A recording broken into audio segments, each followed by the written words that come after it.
معروف لکھاری اور تجزیہ کار ڈاکٹر خالد جاوید جان نے کہا ہے کہ فوجی اسٹیبلشمنٹ کے کاندھوں پر بیٹھ کر محلاتی سازشوں کے ذریعے وزیر اعظم بننے والے عمران خان نے اپنی حکومت جاتے ہی فوج کے خلاف بہتان تراشی اور کردار کشی کی ایسی خوفناک مہم شروع کی کہ بھارتی تجزیہ کار بھی یہ کہنے پر مجبور ہو گئے کہ جو کام بھارت پاکستانی فوج کو کمزور اور بدنام کرنے کے لیے نہیں کر سکا وہ عمران نے کر دکھایا۔ یعنی یوتھیوں کے ہیرو عمران خان اس وقت بھارت میں اپنی ریاست اور فوج دشمن بیانی کی وجہ سے ہیرو کا درجہ حاصل کر چکے ہیں۔ روزنامہ جنگ کے لیے اپنے تازہ سیاسی تجزیے میں ڈاکٹر خالد جاوید جان کہتے ہیں کہ پاکستان کی تاریخ میں آج تک کسی سویلین وزیر اعظم نے اپنی آئینی مدت پوری نہیں کی۔ ان وزرائے اعظم میں پاکستان کو پہلا متفقہ آئین دینے والے اور اسے نیوکلیئر طاقت بنانے والے ذوالفقار علی بھٹو بھی شامل ہیں، جنہیں تخت دار پر لٹکا دیا گیا۔ ان کا سیاسی کریئر تقریباً 2 دہائیوں پر مشتمل تھا، جس میں وہ وزیر قدرتی معدنیات، توانائی، وزیر خارجہ، صدر اور پھر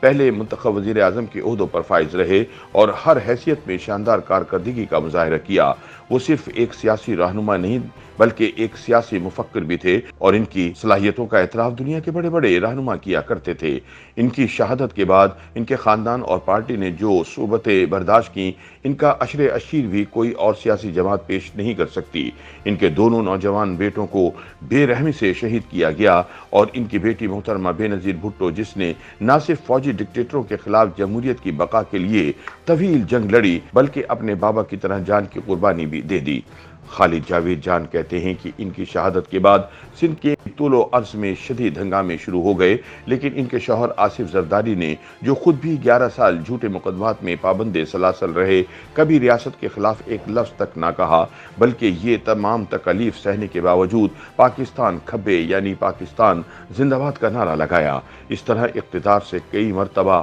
نکالے جانے والے اور جلا وطنی کے بعد بھی نواز شریف، ان کے خاندان اور پارٹی نے پاکستان کو توڑنے کی بات کبھی نہیں کی۔ لیکن حیرانی اور دکھ کی بات تو یہ ہے کہ اسٹیبلشمنٹ کے کاندھوں پر بیٹھ کر محلاتی سازشوں کے ذریعے برسر اقتدار آنے والے عمران خان نے اپنی حکومت جاتے ہی ریاست اور اس کے اداروں کے خلاف بہتان تراشی اور کردار کشی کی وہ مہم شروع کی جس کا تصور کسی بھی آزاد ریاست میں ممکن نہیں، جس کے بارے میں معروف بھارتی تجزیہ کاروں نے بھی یہاں تک کہہ دیا کہ جو کام بھارت پاکستانی فوج کو کمزور اور بدنام کرنے کے لیے نہیں کر سکا وہ عمران خان نے کر دکھایا۔ پہلے انہوں نے اپنے پونے 4 سالہ دور میں پاکستانی معیشت کو زمیں بوس کر دیا اور رہی صحیح کسر جاتے جاتے IMF کے معاہدے کے برعکس پیٹرول اور بجلی کی قیمتوں میں کمی کر کے پوری کر دی، جس کی وجہ سے فروری میں IMF نے اپنا معاہدہ ختم کر دیا اور پاکستان کو دیوالیہ پن کے شدید خطرات لاحق ہو گئے۔ خالد جاوید جان کہتے ہیں کہ موجودہ حکومت نے پاکستان کو دیوالیہ ہونے سے بچانے کے لیے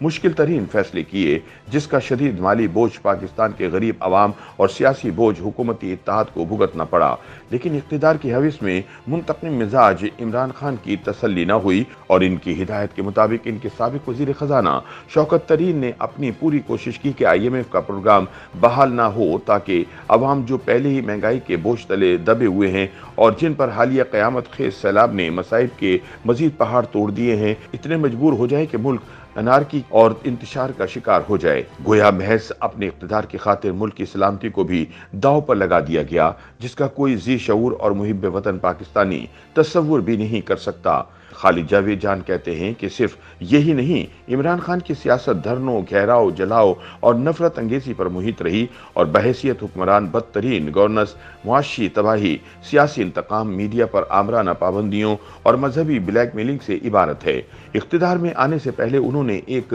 کروڑ ملازمتیں، 50,000 گھروں، وزیر اعظم اور گورنر ہاؤسز کو یونیورسٹیوں میں تبدیل کرنے جیسے ناقابل عمل نعرے لگائے اور جب حکومت میں تشریف لائے تو قوم کو بھینسوں، کٹوں، انڈوں اور مرغیوں کے چکر میں ڈال دیا۔ انہوں نے اپنی نااہلی اور غلط حکومت پالیسیوں سے معیشت کو منفی درجے تک پہنچا دیا۔ انہوں نے اپنے دور میں پاکستانی تاریخ کا سب سے زیادہ قرضہ لیا، لیکن اس کا مصرف کہیں نظر نہ آیا۔ ہر روز انتظامی افسروں اور وزیروں کی تبدیلیاں ایک مذاق بن کر رہ گئیں۔ پنجاب جیسے بڑے صوبے کا سربراہ ایک ایسے شخص کو بنا دیا گیا جو کونسلر بننے کا اہل بھی نہ تھا۔ اگر عثمان بزدار عظیم سیاستدان اور ایڈمنسٹریٹر تھا تو عوام یہ پوچھنے کا حق رکھتے ہیں کہ عمران نے انہیں اپنی پارٹی میں کوئی اہم عہدہ کیوں نہیں دیا۔